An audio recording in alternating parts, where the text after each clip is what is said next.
Cô perfect sexy, có thể Lisa Gisa she, có thể Lisa ta tê tê.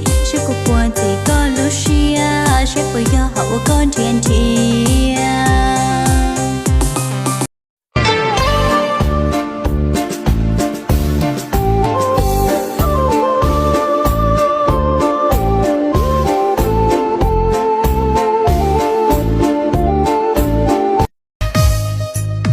nhường tia tây nô chùa bò có y lăng rồng yo mua cho mông xa cò cũng nó tao có lo oan tình gờ Lucia thiên lý yo show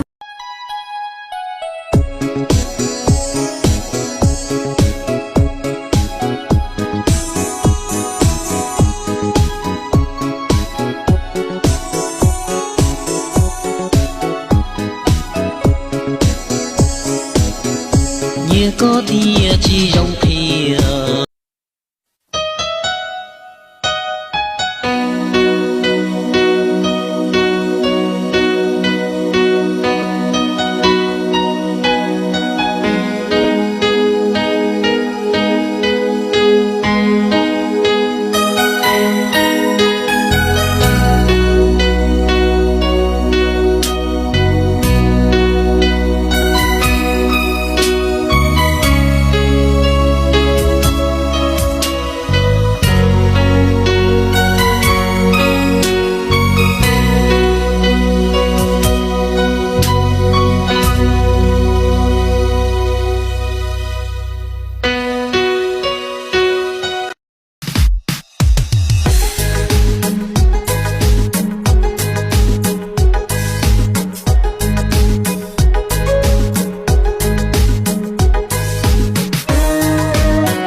Số kiếp đã an bài, sao đêm đêm nhớ thương mi sầu không ngờ.